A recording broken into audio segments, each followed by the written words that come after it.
Ladies and gentlemen, guys and girls, welcome back to another episode of the Age of Warfare podcast. I am Angel Ramon, otherwise known as Satorian Angelus Maximus.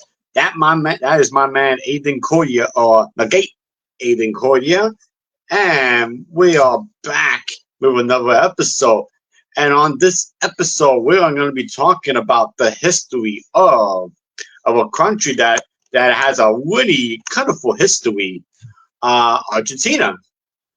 Yeah. So before we get started, as always, Aiden, how are you today, my friend?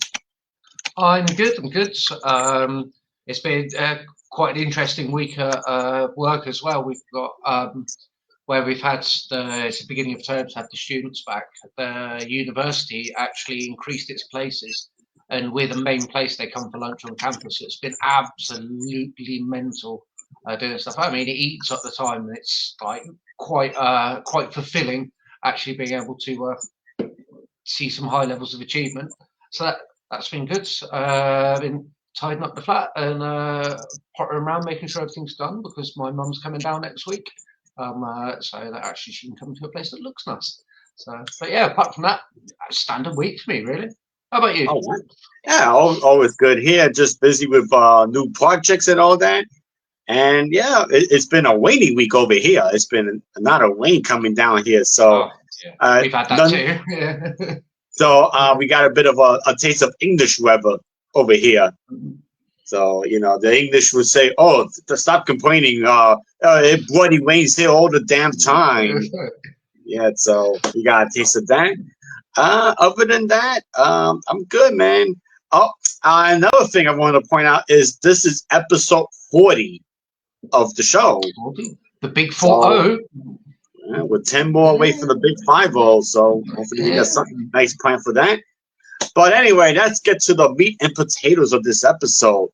Because today, Aiden wanted to talk about Argentina. And as I told him before the show, Argentina has always been one of those countries that I thought would be one of the best places to live. I thought it would be one of the big powerhouses of Latin America.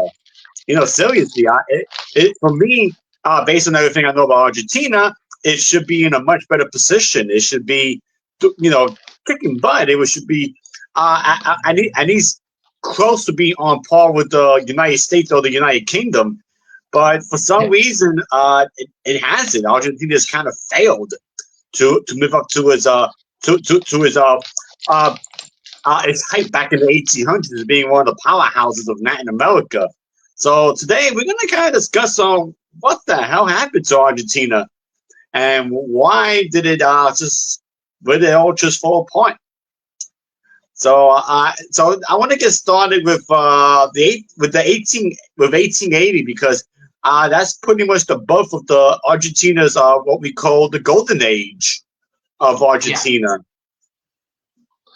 Now, see, 1880 is a really, really interesting year across the world because this is realistically where you're starting to see things like motor vehicles going around. You've got the big fairs in America where you're seeing all of these new inventions. There's science, there's money. The world is actually generally stable at that point. The last major European war was the Crimean War, which was 20 years beforehand. So you're talking another generation of people.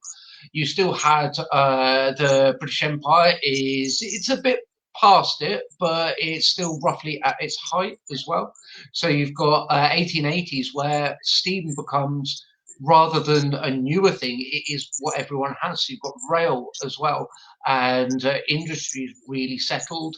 You've got, as we've talked about before, with the US as well, the rise of newspapers. So you've got information spreads really, really rather rapidly around, and you've got essentially all to go for. And the world at this point is actually kind of it's well off. It's got money. You're talking like the 90s, sort of the mid 90s, where everyone kind of had money, prices were relatively low, there was opportunity everywhere. And Argentina was no stranger to this. It had been building up since was it independence in 1816, I believe. So it's similar to what we've talked about before with El Salvador, Bolivia. It's Yeah, right. Yes. So it's had a couple of generations to sort of settle into this sort of independent nation that's doing things, and it had a pretty long transitional period from that, whereas a lot of the other countries settled within sort of 20, 30 years. Argentina's took until, say, 1880, as you said, to actually really settle down into this is a strong country with a strong economy. Because here's the thing, though.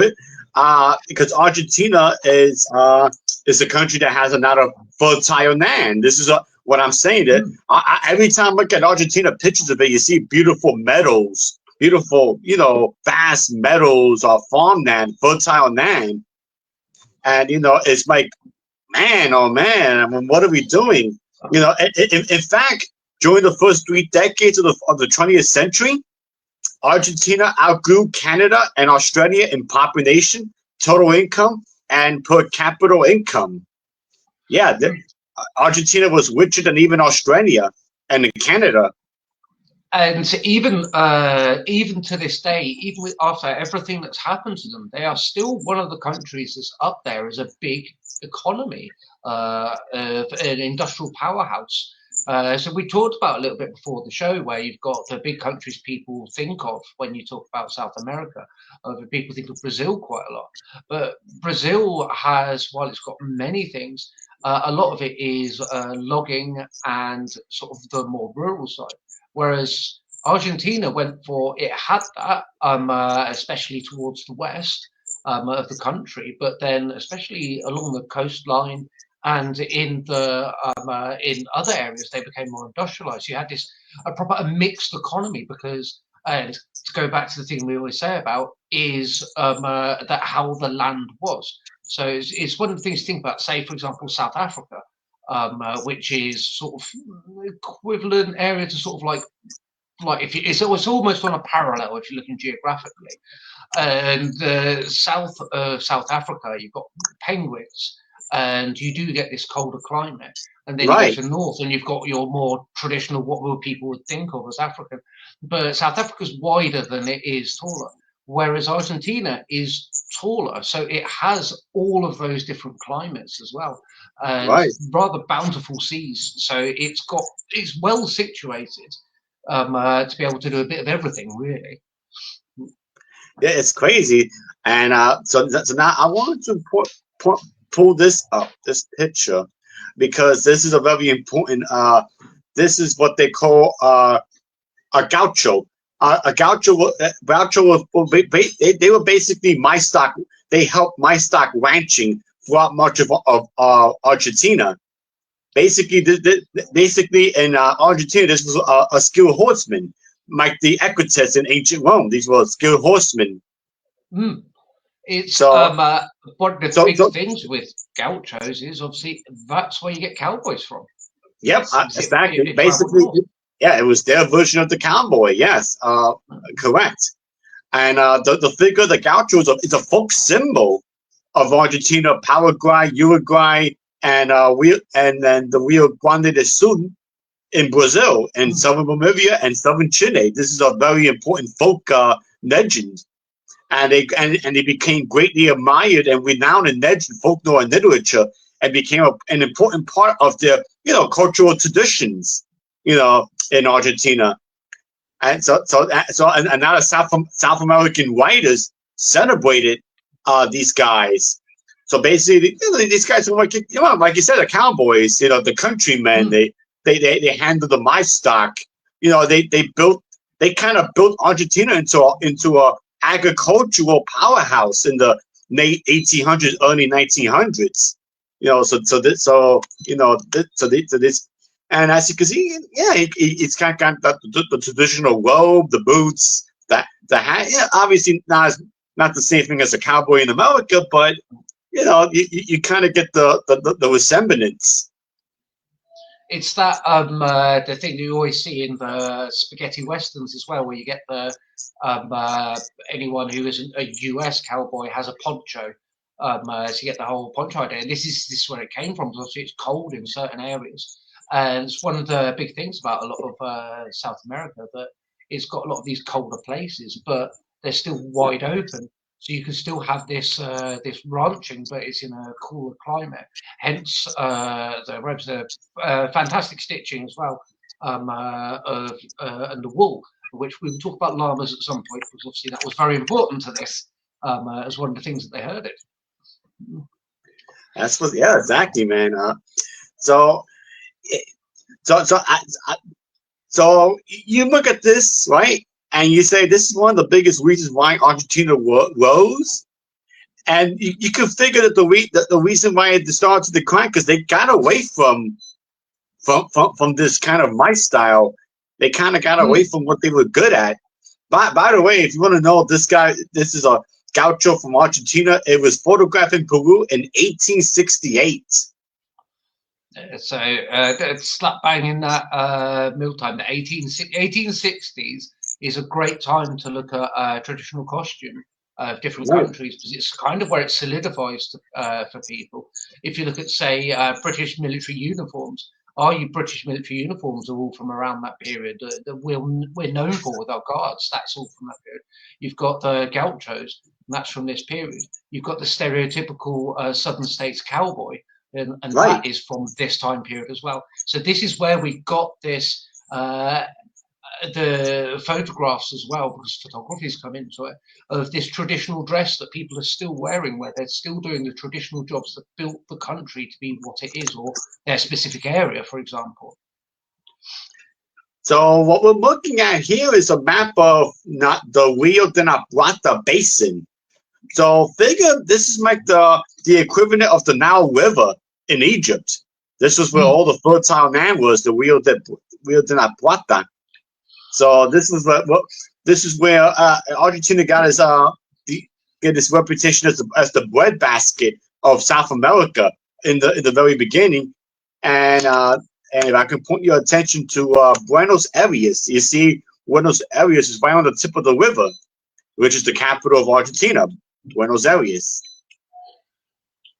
And it's one of the things that's really interesting about that is you look at where London's situated. You get a snapshot of that, and it's very, very similar. So all these great cities that people have as their big city. I mean, New York, another city that's in a nice coastal harbour and things. So this is Cairo. They're doing this. Yeah, Cairo. Yeah, you've got that. It's like we could probably go through a lot of cities that have this real importance. Because where they are. Although, ironically, the first settlement in Buenos Aires was abandoned in the 1500s. It was resettled later on as well. And I didn't get to the bottom of exactly why it was abandoned, but obviously a lot of original settlements were. I don't think it's a Croatoan situation, but it's always a possibility. Yep. And then you have the city of Alexandria. Yeah, which still exists even today, Alexandria in Egypt. Yep. So you know, let's take a. So you see all this dark green. You see this you know the green really shows. That's where all the fertile land was, and you notice the blue lines are the rivers. So you can see why Argentina was in prime position to be an agricultural powerhouse. And this reminds me of the Aztecs. Remember El Salvador with all the rivers? Yeah. Over there. That's why the Aztecs were also the breadwinner. And you see all the browns by the mountains. You know, that's where you found raw materials as well, like iron, gold, silver, you name it, by the Andes. One of the really interesting things about this is one of the main reasons that you'd build your city on a major river isn't just for the harbour. So, for example, Rome's built on the Tiber, but it's not actually the harbour. The harbour's a little way down in Ostia. But it's the travel down a river. So the Danube's very famous for this as well as a linking thing. So especially when you've got a country that doesn't have major road networks, because you're not going to have a major road network at this time. You've got the aberrations in Europe because of the Romans, where you had the old Roman roads that were main highways, but rivers were still used. And when you're talking about the 1800s, obviously you've got the advent of steam, rail, and things for transport. Right. Yes. But realistically, you're transporting things down rivers to be able to transport goods to ports to sell elsewhere, or to transfer it between places. So the fact that you've got all of these rivers that are actually incredibly well placed, and if you look at all of the major cities, every single one of them is on the junction of a river. Every single one of them. So they've got this this trading and the resources. It's all to do with how that they can move these resources around fairly easily. And once you've got that money, you can start to do things like putting rail in, adding roads in where the rivers don't go, and do all of these things. But you've already got that hub there. So even if your rail line takes ages to build, or your road doesn't work properly, because obviously this is the early days of tarmac as well, for making easier to use roads. Because of that, you can then just use the rivers, because people had always used rivers for trade. So it's situated incredibly well. Also, if you follow the rivers up, they go through multiple different countries. So you can trade internally, and you can be their port, because going downriver is often a lot easier than going upriver. So you can be a place where they will take their goods to be able to sell them internationally as well. So you then become a hub for a group of countries with good trade deals. And you're building on then your ability to not only produce resources, but to be able to use the trade in and of itself as an important thing to build up this economy, which is exactly what they were doing in 1880. Yep. So we're going to continue looking at the map, because we're going to because I want to go on a bit of a tangent here, because if you look at Uruguay for a minute here. Yeah. You see the capital of Montevideo. If you look up Uruguay's demographics, most of the population in Uruguay lives close to Montevideo. You know, they you don't see too much of the population away. So that's a really big thing. You know, that's a really important thing to look at as well. Some of it is because of this map doesn't do a good job showing the mountains, but there are some mountain ranges or some land that's not as good for farming in Uruguay. But you could just about see it between just above the E and the G in Negro for the river. Negro, that bit just above that is. Yep, exactly. So, but and so another tangent I want to get into is you were pointing out that it's good to build cities next to rivers, and there's actually one good computer game that does this very, very well, and that's Civilization 3. You have to, Civilization. I mean, I play Civilization 2, but Civilization 2. I want to. So let me explain the idea of aqueducts, because you know what an aqueduct is. It transfers water from. But so in Civilization 3, if you can build a city next to a river tile, you don't have to build an aqueduct, so it can go beyond size 6, and size 6 is important, because after size 6, you go to size 7, and it becomes a city. So you don't need walls to protect. You get a higher defense boost for your defensive units inside, and also unit support. You get more unit support. So now if you don't build your city next to a river and you build it anywhere else, you have to build an aqueduct. So Civilization actually penalizes you for not building cities next to a river. That's why river tiles in Civilization 3 and beyond are so valuable. And it explains why rivers in real life are so valuable.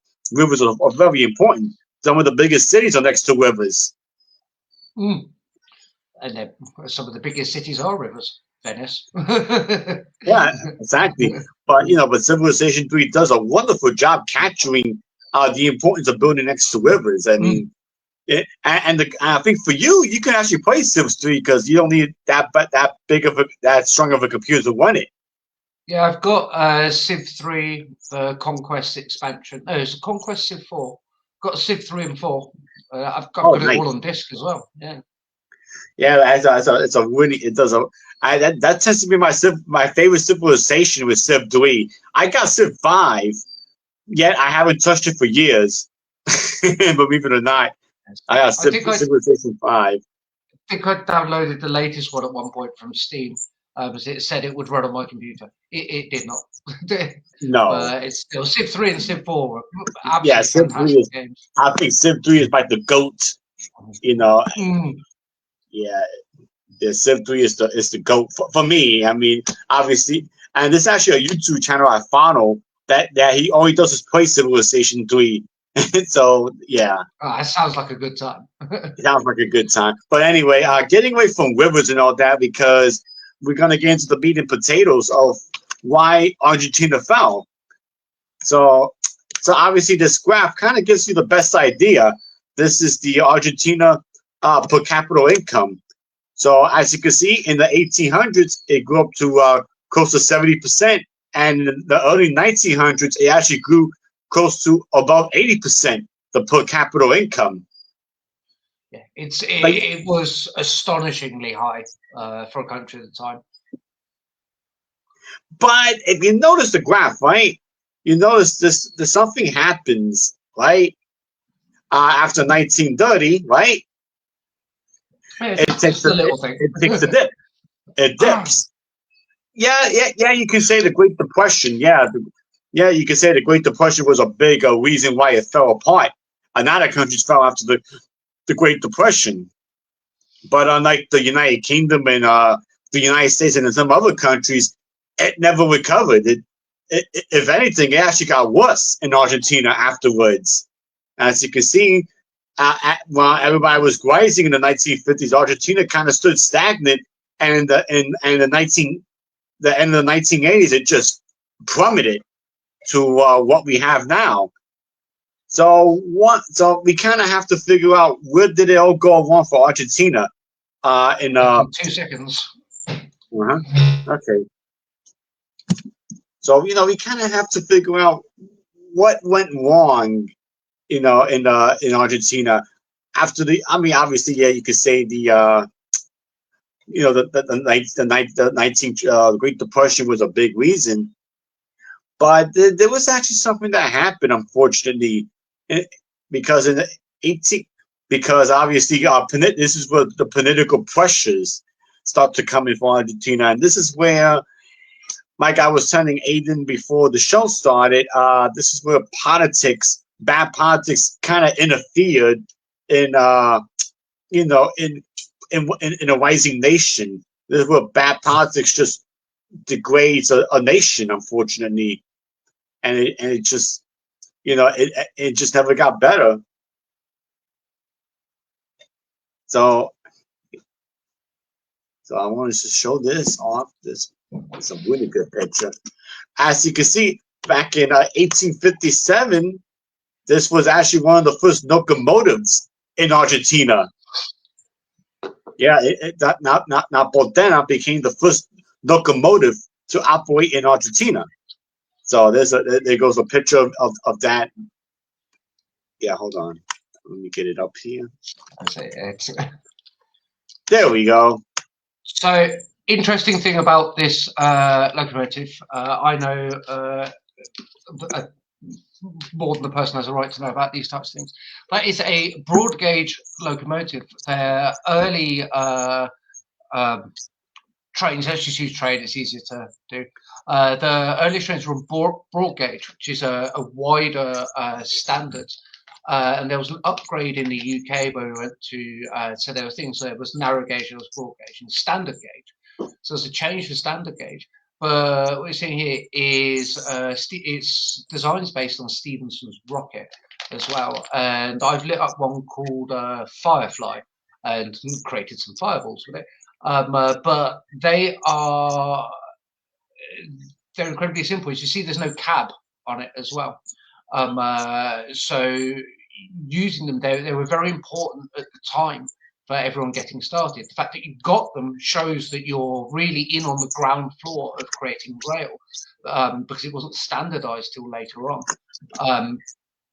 And a lot of people did use the broad gauge, and it was, as I said before, about using rivers for transport. This was essentially the answer to doing it across land. So this would replace canal boats to do these things. While you did have passenger carriages, you could get them. This was mainly in use for moving goods. It's a goods moval. So which, when you've got an economy you want to boost, this is where you really want to go with it as well. And they're really, really fun little locomotives. Like the original ones, they're mainly wooden on the top as well, which is kind of mental when you really think about it. But yeah, absolutely beautiful pieces of equipment. If you could ever go to a railway museum somewhere, if you're in the UK, Didcot Railway Museum, Firefly has a really nice one that works, obviously. But yeah, going and seeing one and seeing what they're like, because they're a bit weird even when we look at steam locomotives, these early ones as well. But yeah, I highly recommend going and have a look. Yep. And we're going to take a picture. We're going to take a look at this. This was actually the first Ford, Henry, the Ford company. They opened up a plant this was the plant in Argentina that they opened back in 1922. Yeah, Ford had expanded into Argentina. Yeah, in case you didn't know. So there we go. I had no idea that they did. I thought they just imported them. That's quite astonishing. Yeah. So the Argentina problems. One could say it started in the Great Depression, and that's fair. However, I'm going to tell you something. The Argentina's problems kind of started before the Great Depression. It kind of started during the beginning of World War I, because you see there was something called the Panama Canal. Yeah. So what happened? So what happened was foreign investment in Argentina came to a complete standstill, you could say, and because Argentina, like many other countries, into a recession following the beginning of World War I, as international flows of goods and capitals and neighbor declined, because everybody was in wartime. Everybody was worried about the World War I after the assassination of Archduke Ferdinand I in Hungary. So it's like if you're playing Civilization 3, and you go from normal production to wartime production, and all you do is produce units of war because you're in a war during the modern era. So that's pretty much what happened in the middle of the 19-teens. So it's one of the things that always fascinated me about that is obviously it's very well known the UK and France as well. We spent an inordinate amount of money, even to the point of the loans and the finances for the First World War. I paid taxes to pay them back. They're only paid off in my lifetime. There's that level of money, but it's known as the wealth transfer to the US, because the US became this powerhouse of producing things, even in the First World War, Second World War even more so. And with Argentina being one of those people, it fascinates me. I know it's slightly further away, but they didn't get in on this to be able to do these things. If they've got Ford factories and things, because it was known that Ford factories were transferred over to wartime factories, because they're already building vehicles, so you could build the trucks that were needed, even down to building carriages as well, because essentially the early cars were known as horseless carriages. So if you don't put an engine in, you've still got all that structure there to build a base with wheels on it that can be used. And it surprises me that Argentina didn't really get in on that as well, especially through its heavy connections to Europe and the trade as well. Yeah. So the reason I bring up the Panama Canal was because before that, the United States and Argentina, they were trading. Everybody was trading through through the Atlantic Ocean because South America was what you would call it the attractive option because the Caribbean wasn't developed yet. There was no reason to because there was no fast way to Asia and the Caribbean, basically. So what happened was that after the opening of the Panama Canal in 1914, Argentina and the other southern economies started to decline as investors started to turn their attention to Asia and the Caribbean because all of a sudden the Caribbean started to become attractive like Panama and Central America and other Caribbean nations because you now have the Panama Canal. So it's the exact reason that Argentina got that boost early on because everyone will go around the Cape. Where are you going to stop off before you go around the Cape? Well, obviously, you're going to stop off in Argentina to get your supplies for that difficult journey.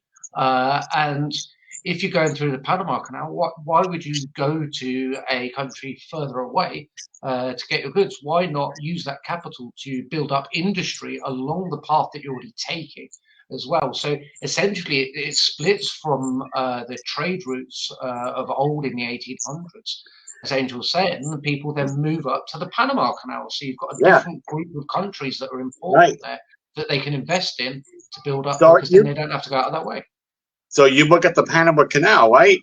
So instead of going around, so instead of going around the Atlantic Ocean and go all the way south to Argentina, you can now trade with countries like Costa Rica, Nicaragua, Panama, Colombia, Ecuador. Yeah. You can trade with some of those countries, and it's easy because all you gotta do is go for the canal, and now you have access to the Caribbean, like I said, Panama, and then you have access to northern South America, and not only that, the Panama Canal enabled you to get to the Pacific Ocean, and where does the Pacific Ocean lead you to?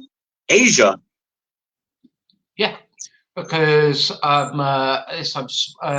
one thing to remember is you've also got your canal in Egypt through the Sinai as well. So people stop going around Africa and they start going through there to get to Asia. But if you go in that route, you might as well stop off in India first because India's got a lot of resources. Whereas if you're going through the Panama Canal, your next big stop is, as you say, Eastern Asia, your China, your Japan. Yeah, Japan. And those types of places. Yeah. And then you've got the stuff, obviously you've got Hawaii gets built up due to this as well. Yeah, Hawaii wasn't a country yet, by the way. And Hawaii wasn't a country, wasn't a state yet. So that came much later in history. Yeah, and it's one of the reasons that it was made a state is because of this ability to then get across because it's well situated. So basically, the Panama Canal kind of changed the game for Argentina, and not in a good way, unfortunately. So they also not a trade, because nobody wants to go around the Atlantic Ocean. Not to mention, going for the Panama Canal was actually safer. You're in safer waters instead of having to go around the Atlantic Ocean, which unfortunately during the summer months can be pretty treacherous during hurricane season. That's another thing you had to look out for. While hurricanes never hit the southern hemisphere, and you barely get hurricanes going up to Panama. So why would you take a chance trying to go for them while you could just go for the canal and save yourself a headache? And this has the additional impact of. Usually when you have something like this, then what you do is you look more internally, you trade locally. So, for example, if for us in the UK, if our trade deals with Europe aren't going well, we go to the US and vice versa. If trade deals with the US aren't going well, we trade with Europe. So you trade locally to get those goods moving. But realistically, in South America, where Argentina is situated, it's got the other South American countries that you can trade to. But they're also feeling this impact as well. So their economies are down, so they're buying less from them as well. Whereas the countries further north, say Brazil, it's just close enough that it can actually switch a little bit more easily. But when you've got your Chile, Paraguay, Argentina, Uruguay, Peru, even all of those countries, they're kind of an isolated block as soon as you get the Panama Canal, and they've got to work out how to trade between them to sell these things. And if you're selling things like cars and major industry, a lot of those countries don't need that or can't afford it, or it's just that's not a thing that they want at all because of the differing nature of how the countries work, which is then the hazard of being the most advanced country in the area economically, is that you've got all of these things and you want the other countries to be able to use them, but they don't need them because their economy isn't set up to use them. So it gets a double whammy of isolationism where it doesn't have this other trade, but it can't maneuver itself into a slightly different trade to sort of mitigate any losses that it's getting. Yeah, Angel, you've accidentally muted yourself. Right. So basically, to kind of continue the story, basically, as a consequence, investable funds became increasingly concentrated in a single institution, which was the Banco de Nación, the National Bank of Argentina. So basically, everything had to go through them. So, and we all know that when things have to go from one bank, bad things can happen. Yep, all eggs in one basket is never a good idea. And and here's another thing: despite all of its successes, by the 1920s, Argentina was not an industrialized country by the standards of Britain, Germany, or the United States. So even though I guess you could say a successful country, but compared to the powerhouses, it was behind. It was not industrialized. You know what I'm saying? Yeah. Yeah, because the US has its the US is very weird around this time, the late 1800s going into the 1900s, where it takes the recession to the Great Depression to pull it more into industrialized, because you do have this industrialized, but you've got a lot of rural areas. Like even today, you've got the breadbasket states in the US, that central corridor of them. But as soon as you get towards the coast, there's lots of industry. So you've got your big industry. You think of places like Detroit, that's a nice, easy one that people think of. You've got New York to a certain extent. But even to today, Texas is really interesting Right. from a modern perspective, where it's the services industry. But even where I am in Reading, there's about 5 different companies, if I'd have joined them or got jobs there, that one of the common things to do would be to transfer and work in Texas, because they've got this built of this service economy side of thing alongside this as well. Whereas obviously you don't quite have that going on down here. Whereas the UK, we can't, for our geographical reasons, we had to industrialize incredibly quickly. Hence why our industrial revolution is relatively early comparatively, because of the way that we used our land. So yeah, so to continue with the idea is that basically Argentina was a commodity exporter, right? They were a commodity exporter. So being compared to Canada and Australia during this period, I mean, it was actually better than Canada and Australia, but you have to understand those two countries are not smaller than the big boys like Germany, the United Kingdom, the United States. And here's another problem with Argentina. But even though I had a chance to be a breadbasket, that's all it would be, because a big problem with Argentina was the lack of energy sources such as coal or hydropower. So even though you had silver, gold, and all that, but you had no coal in Argentina. There were no sources of coal, and coal was necessary to build steam engines and all that, or at least build it in a high capacity. And they tried to experiment with oil, which was discovered in 1907, but with bad results. There's lots of interesting things you can do with oil. Like obviously, 90% of the world's economy is based on it.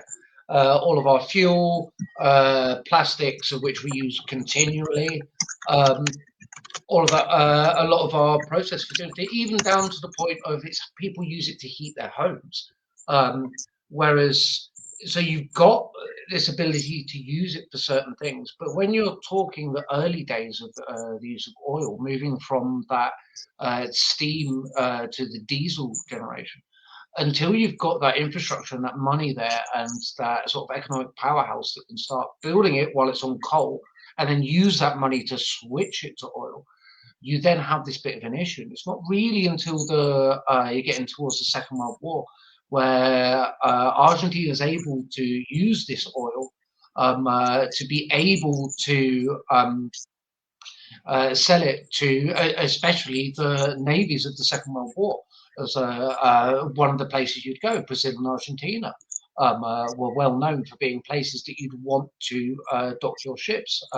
Some very famous historical instances in World War II about the British Navy in South America to do with this as well, and it's also part of the basis of the Falklands War.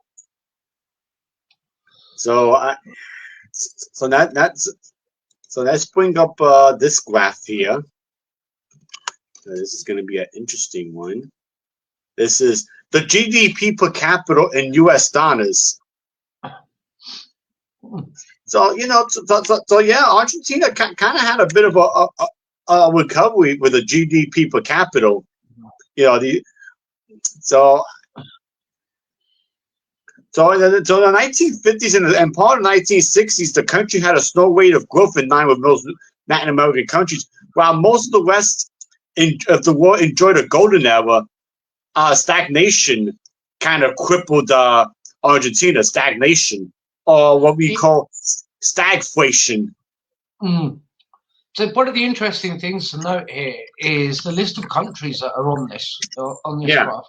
They're all countries that got hit badly during the 40s. You've got Japan. Japan at this point was still occupied. You've got Spain. Spain's still in dictatorship.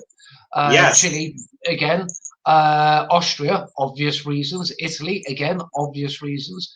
Ireland, because Ireland's only just come out of a civil war at this point. This is a few years after their civil war. You've got the Troubles, and you've got that contention with the Western Cape due to that situation as well. And then Portugal is right next to Spain. It's hemmed in by Spain, where there's bad things going on. And then you've got Mexico and Brazil. This is where Brazil really starts to pick up with its meat production, starts to boom slightly after this. But Mexico's really kind of sort of stagnated as well, as they're trying to work out what they were doing from like the 1930s as well. Because as we know, even the US was at war with Mexico in the 19-teens. As well, which is part of the reason for not joining the First World War until later on. So you've got all of these countries have been hit by similar massive situations, from war to the impacts of war to the political nature of countries within their country or surrounding their country that's hemming them in as well. But even then, Argentina is still holding its weight in there and trying to improve. Now there's something really interesting, right? That happened in 1966. Obviously, you had a coup in 1966. We won the World Cup. Sorry, carry on. Nah, it's okay, buddy. You had the so-called Argentine Revolution, brought Juan Carlos Oregano to power, and then he appointed. I won't even try to pronounce the name, Francina, to head the economy ministry. But he had a very interesting, very active role for the public sector in guiding the process of economic growth, calling for state control over the money supply, wages and prices, and bank credit to the private sector. So basically, the new Ministry of Finance in Argentina in '66, he increased the concentration and centralization of capital, coupled with a privatization of, you privatize, you privatize many important sectors of the economy. So the international financial community offers strong support for this program. So you got away from state control and kind of made more sectors private, try to import a free economy, aka capitalism. So the this is a really interesting thing that happens at this time, because this is one of the things that's hit the UK hard. It's one of the reasons our economy's in a bit of a bad state at the moment over here.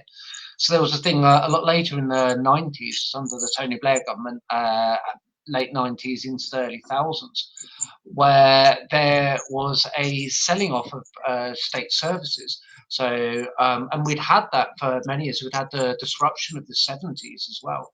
From the height of the 60s of, well, we have money, so do we really need to be running these state services like this? Because a lot of them were losing the country money, but where people had the money, the income came in towards the government to be able to do these things. So it's, to a certain extent, you want to keep control over some of it, but if you privatize some of it, then that stops your economy stagnating, because it creates movement in an era of capitalism. So but at the same time, there are certain services you don't want to privatize, and you're in this difficult position of how do you balance that, and that's what Argentina is going through at this point. So here's the thing, though. Now here's where it kind of gets very interesting. Economic growth continued. The GDP expanded at an average of about 5.2% between 66 and 1970, compared to only 3.2% increase in 1950s. Now, after 1966, in a radical departure from past policies, the Ministry of Economy announced a program to reduce rising inflation while promoting competition, efficiency, and foreign investment, because inflation was getting out of control. So you had to slow down the economy to bring down inflation. So the anti-inflation program focused on controlling normal wages and salaries. So inflation decreased sharply. It went down. So basically, the Argentinian dollar started to become stronger, right? Yeah. But so it decreased at an annual rate of about 30% to 7.6, and so it was about 30% in 65 to 67, all the way down to 7.6 in 69. And you might say, that's pretty darn good. You managed to lower inflation that big. However, unemployment remained low, but real wages fell. The actual wages started to fall. This is, so to compare it to modern times again, we think, you've dropped it 7%. That's really good comparatively. However, a lot of the problems we've had with stagnating wages and the rising cost of living, our country's even at bad points, say during COVID, obviously, with a lot of government expenditure and a lot of private industry shutdown. That was hitting sort of around that 7% through Western countries, and even after the recovery, we're still looking at sort of like 4s and 5% across the board, being incredibly damaging to our economies with the setup that we have.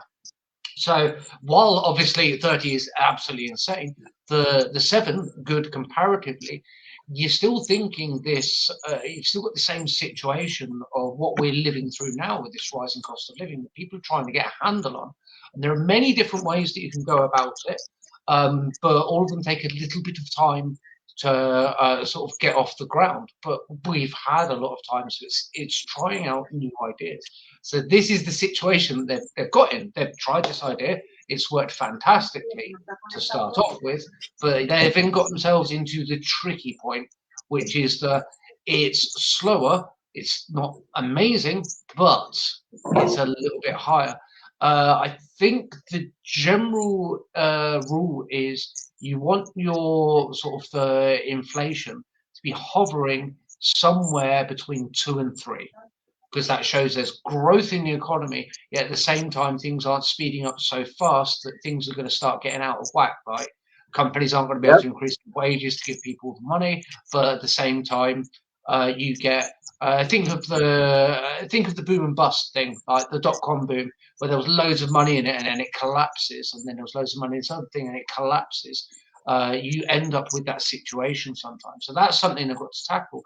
And at this point in economics, because the world's changed rapidly over this period of time to the modern economic model, that you don't have those tools or that history that we have now. We can look back on this and go, well, we know that this didn't work. We know these decisions create this thing in 10 years' time. While it might be good now, it's going to hurt us. We've got all of it. They didn't have that information. And they're trying their best, but it's one of the things. The people at the time, some of the decisions they made, I don't think we should actually standard history thing. That we think we should be as harsh on them as we often are, because they're trying to improve things. They don't have our hindsight of looking at how they tried and failed to do it. Yeah, exactly. Now, but someone's got to try it to start off with for that failure to be able to show through. And this is the problem that Argentina gets itself into. So unfortunately, despite the best efforts trying to lower inflation, this policy boosted some exports, right? But here's the problem with making your dollar stronger. Here's the unintended consequence. An overvalued currency, right, meant certain imports were so cheap that the local industry declined, and many exports were priced out of the market because the dollar was too strong. Yeah, it happens. For a modern example, where we've learned from that would be the pound in the UK, pound sterling.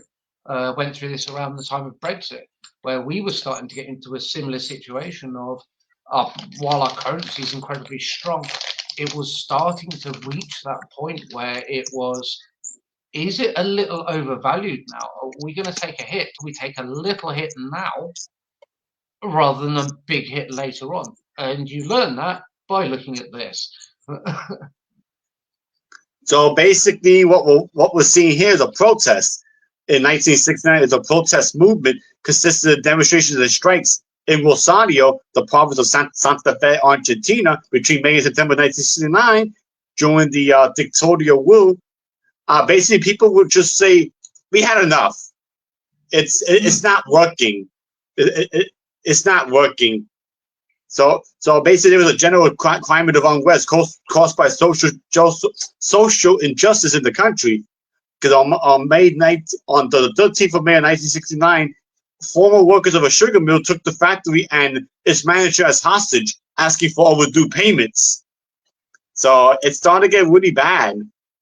It's one of those situations that I was very intrigued in that never went full communist, because this is how you end up with things like the Russian Revolution and many of the massive communist changes across Europe as well, though it went more socialist as well, of this, we want this to change. And when it gets to the point where your workers are kidnapping the people in charge, demanding that they're paid what they're owed, that's a very, very tricky situation to get out of, because you've got two ways for it. You can either go French Revolution level, or you can capitulate slightly, or you go the other end, like the Russians did at the beginning of their revolution, where they just killed them all, which obviously didn't work either.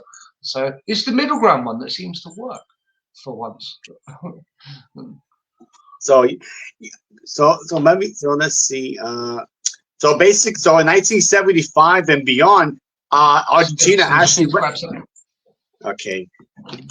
So I got a feeling that this is going to be a two-parter.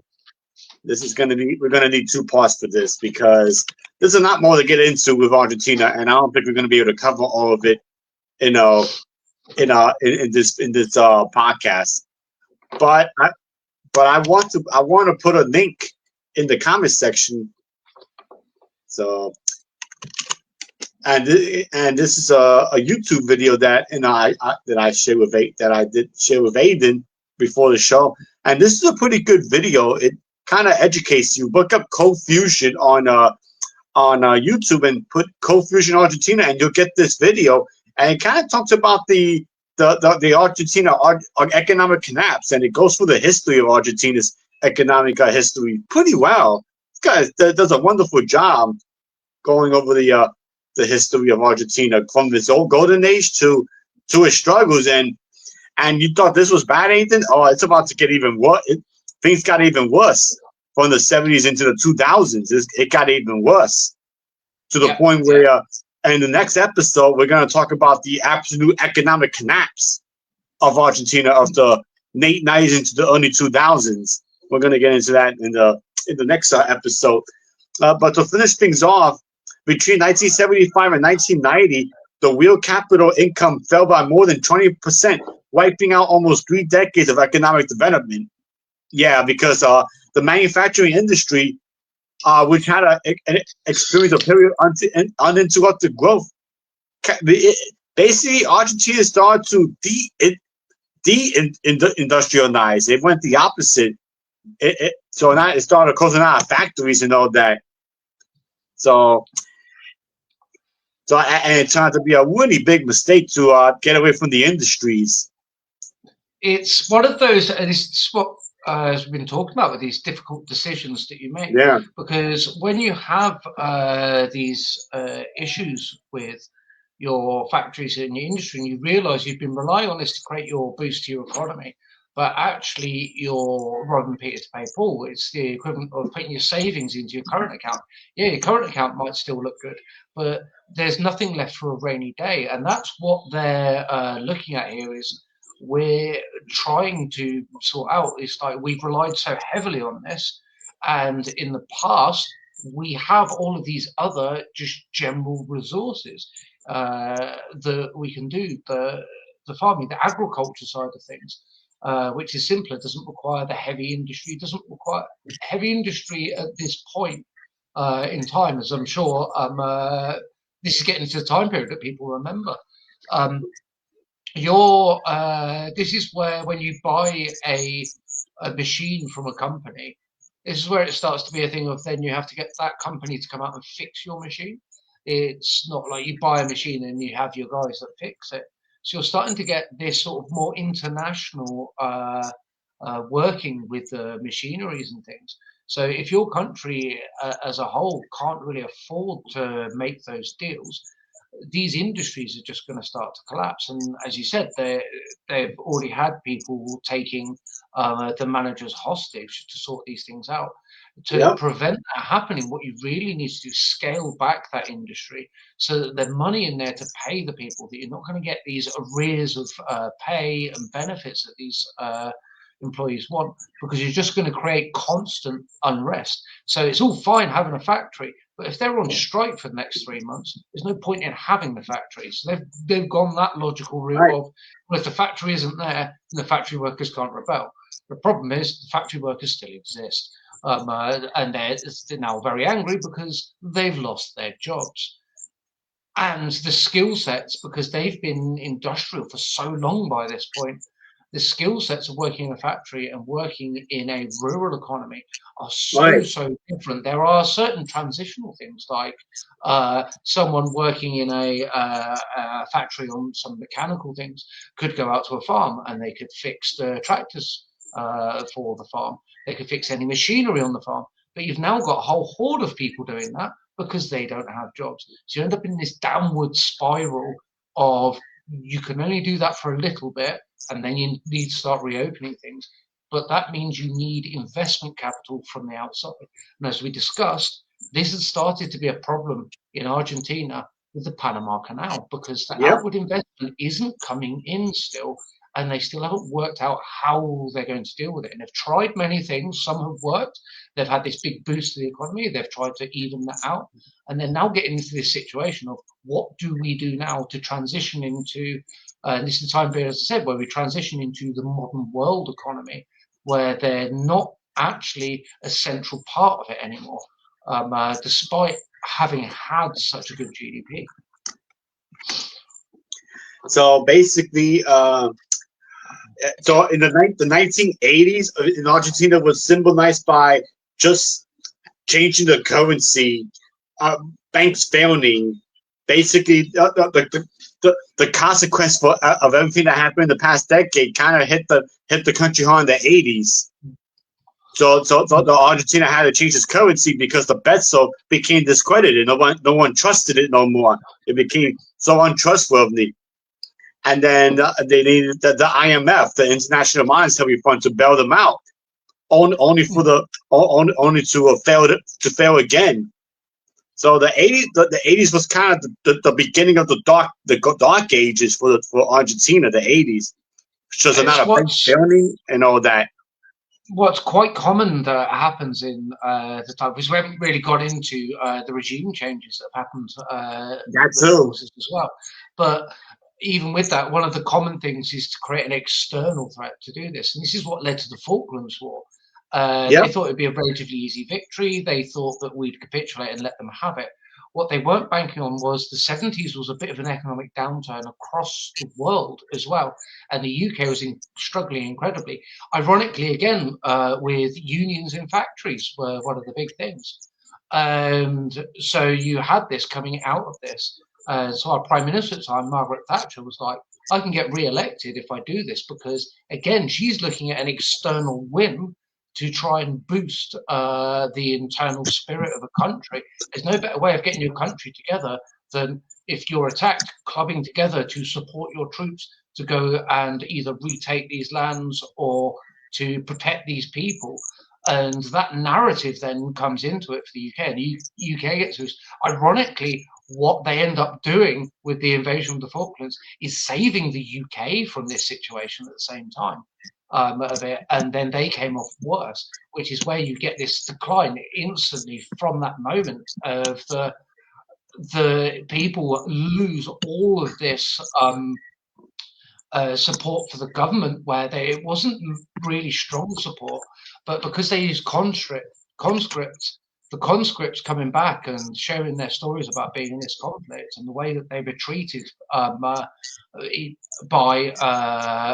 their own government, and the propaganda lies that they were continually given by the government didn't marry up to what the troops had seen as well. So you end up with this massive impact of, it's like losing a war. Your economy is collapsing. You've lost a war that was supposed to make you better. This is Germany in 1918 that we're looking at now. They've got themselves into that situation. And like Germany did, Germany had to scrap its currency and get a new one because it just didn't work anymore. There was no trust in it. They ended up with hyperinflation. You end up with a situation where you've tried something and your last gasp effort hasn't worked as well. It's got to be fixed somehow. And clearly what has been happening isn't working. What do we do now? Which is a really good note for us to finish the episode on of what happens next. And things are and the 80s were bad, but my guy hinted at before, it will only get worse as the 90s and really the late 90s and early 2000s was the absolute worst. But as I said, we're going to get into that in the next episode because there will be a second part to this, and we're also going to get into the current president, Javier Milei, and he's been a controversial character as well, libertarian president. He's very interesting. Yeah, who's facing a lot of punchback, you can say. Midterms are coming through for Argentina, and things are looking tough for him right now. But like I said, we're going to get into all that in the next episode. So join us in a couple of weeks where I, Tony Natchez Maximus, and the great Aidan Cody are going to talk about the Great Depression of Argentina of 1998 into 2002, because it got really bad during then. But for now, I hope you enjoyed the episode. And if you didn't get to catch us, you'll be able to catch the replay in the Book of Silent Podcast group on Facebook. And we'll see you in a couple of weeks. So until then, guys, enjoy the rest of your weekend and take care, guys. Take care.